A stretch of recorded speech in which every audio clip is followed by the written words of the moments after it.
अपने YouTube channel में आप सभी का स्वागत करता हूं। तो दोस्तों आज हम लोग क्या देखेंगे, सामाजिक अध्ययन प्लस जीके जीके जीएस। ठीक, जो हमारे सभी एग्ज़ाम के लिए क्या है, महत्वपूर्ण है। सभी एग्ज़ाम के लिए, चाहे वो कोई भी एग्ज़ाम हुए। ठीक, खास तौर पे UP TET, C TET, S TET, ठीक, और यूपी पुलिस, वीडियो जो जितनी भी वैकेंसी हैं, वन डे एग्जाम होता, सभी के लिए क्या मोस्ट इंपॉर्टेंट है। ठीक है, तो आप लोग जितना है हो सके वीडियो को शेयर कर दिए। नवरात्र की आप लोगों को ढेर सारी शुभकामनाएं। माता रानी आपके आपके भविष्य में एक अच्छा सा जो है नौकरी दें। ठीक, ताकि आप अपने परिवार और सभी लोग अपने माता पिता के सपनों को क्या कर सकें, पूरा कर सकें। ठीक, चलिए आइए स्टार्ट करते हैं आज का पहला क्वेश्चन। क्वेश्चन नंबर 91 क्या कर रहा है, कह रहा है कि सामाजिक अध्ययन के शिक्षण में सबसे महत्वपूर्ण सहायक साधन कौन सा है। तो श्रव्य दृश्य जो होते हैं, हमारे श्रव्य दृश्य जो चीज़ें होती हैं, वह हमको जो है सामाजिक अध्ययन के शिक्षण में सबसे महत्वपूर्ण भूमिका निभाती हैं और एक साधन के रूप में क्या करती हैं, कार्य करती हैं। ठीक, तो 91 का राइट आंसर क्या आ जाएगा हमारा, बताइए।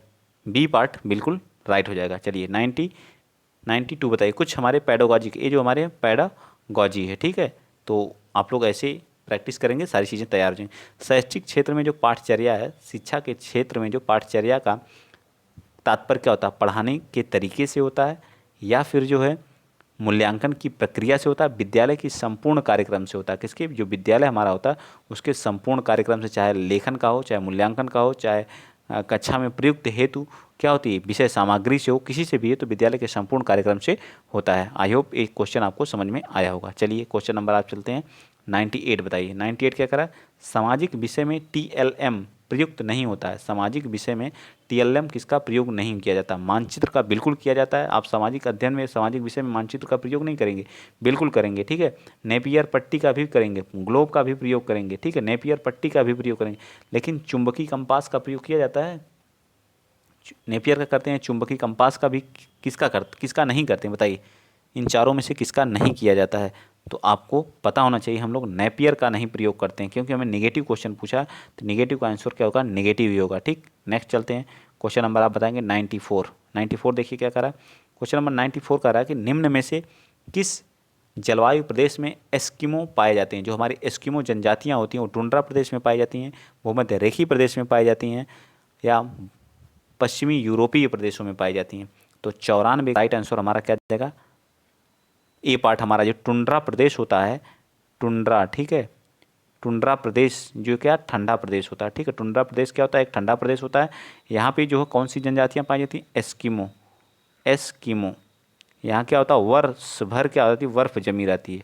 वर्ष भर क्या रहती है, बर्फ जमी रहती है। ठीक, बर्फ जमी रहती है। ठीक, ये भी याद रखिएगा।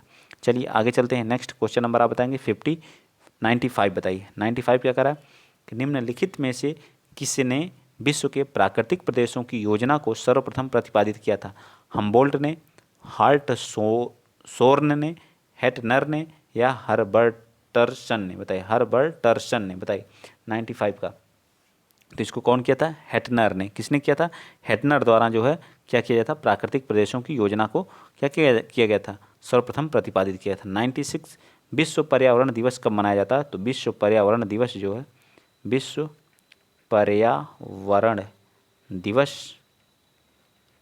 पर्यावरण दिवस हम लोग कब मनाते हैं, 5 जून को। ठीक है, क्योंकि इसी 5 जून को हमारा यूएनईपी की स्थापना हुई थी। 5 जून 1972 को, जिसकी स्थापना यूएनईपी का यूनाइटेड नेशन इन्वायरमेंट प्रोग्राम होता है, इसका फुल फॉर्म। ठीक है, ये भी याद रखिएगा।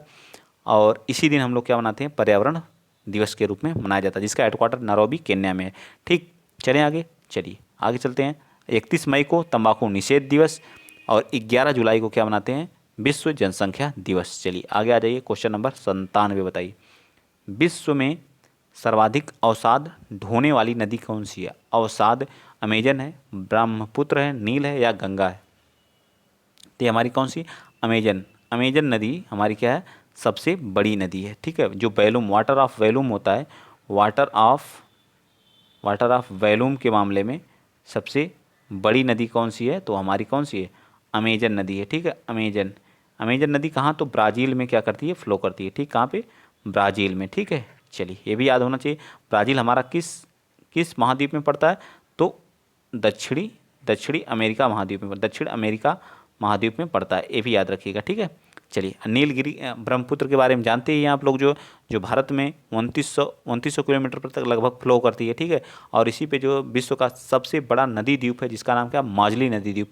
विश्व की सबसे लंबी नदी कौन सी है, नील नदी है।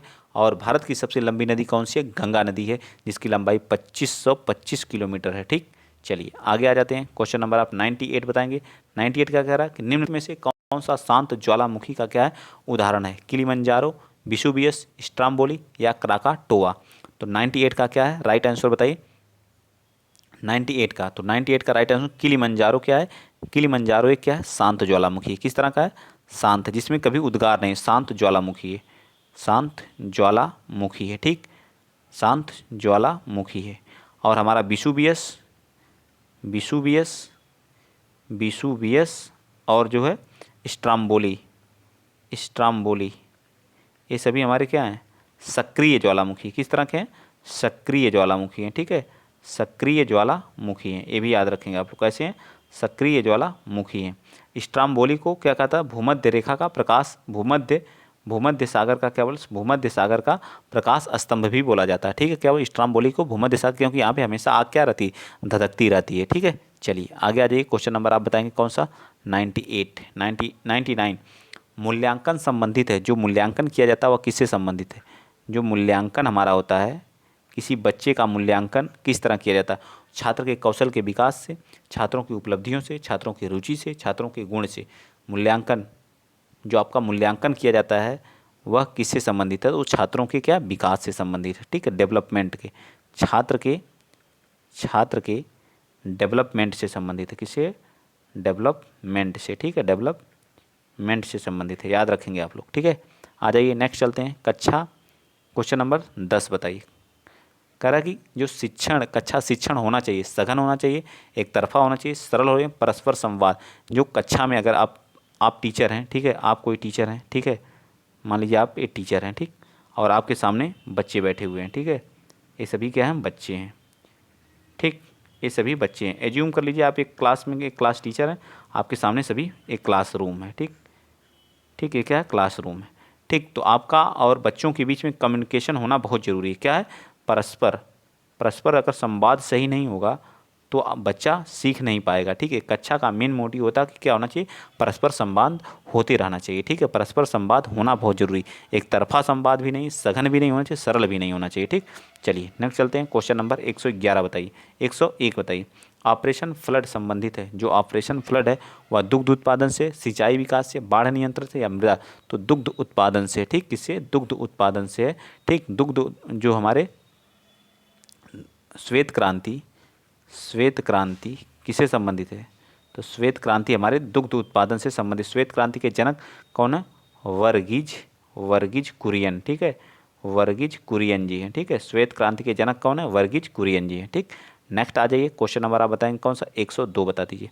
क्वेश्चन नंबर 102 क्या कर रहा है कि पृथ्वी की जो आंतरिक सतह में जो क्रोड का निर्माण किससे हुआ है, ठीक है, क्रोड जो होता है हमारा वह किससे हुआ है, ठीक, ठीक, ये हमारी क्या होगी, पृथ्वी की सतह हो गई, ठीक। इसको क्या बोला जाता है, भू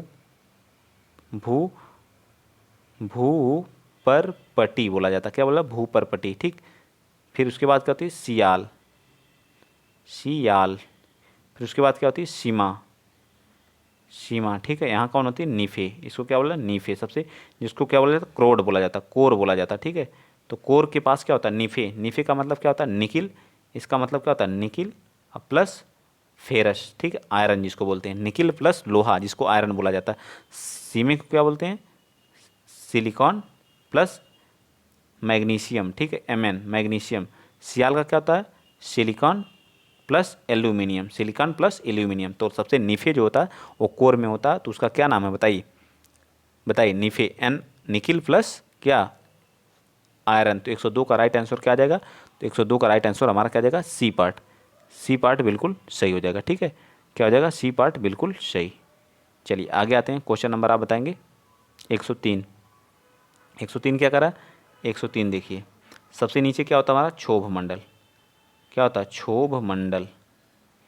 फिर क्या होता है, समताप मंडल, समताप मंडल। फिर मध्य मंडल, फिर आयन, ठीक है, फिर आयन मंडल, फिर वायुमंडल। 5 तरह की परतें पाई जाती हैं, ठीक है। वायुमंडल, समताप मंडल में वायुमंडल की सबसे निचली परत कौन सी होती है? तो क्षोभ मंडल है, तो इसका आंसर आसानी से हो जाएगा क्षोभ मंडल, ठीक है, बी पार्ट।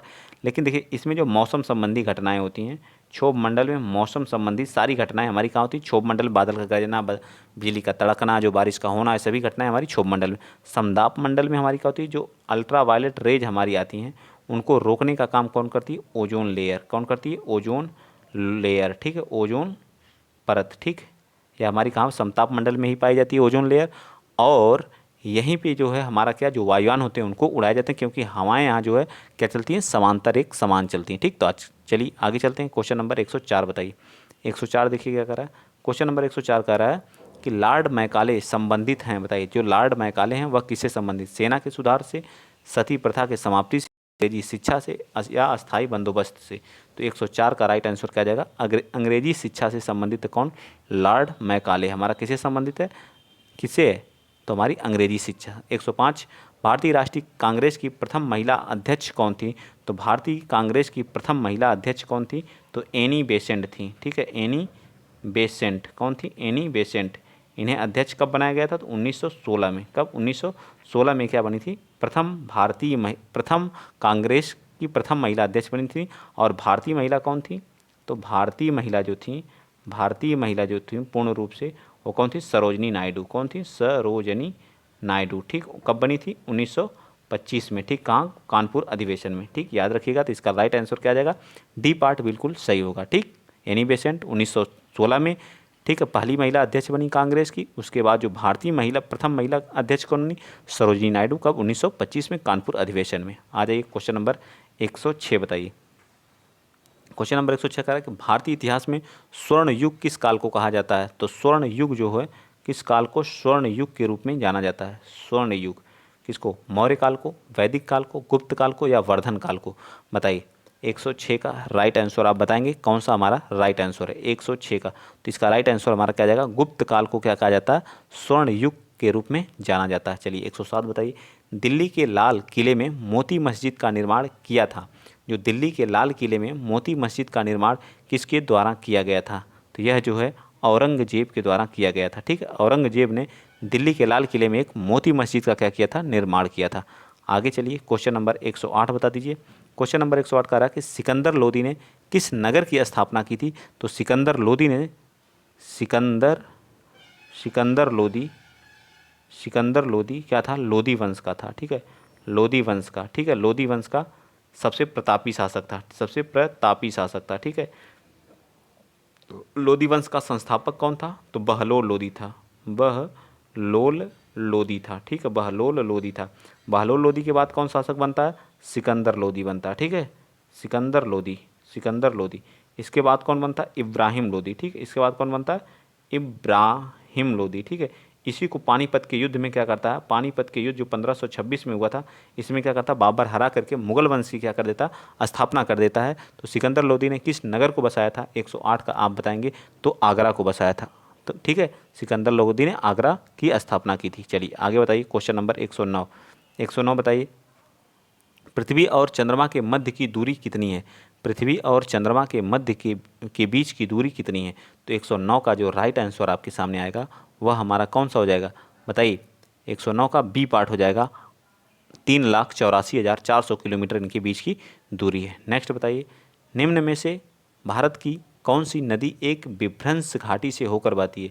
विभ्रंश घाटी से होकर के कौन सी नदी बनती है? तो 110 का आप बता दीजिए। तो राइट आंसर हमारी क्या आ जाएगी? नर्मदा आ जाएगी। नर्मदा नदी हमारी जो है, ठीक, ये रहा। तो अमरकंटक की पहाड़ी से निकलती है।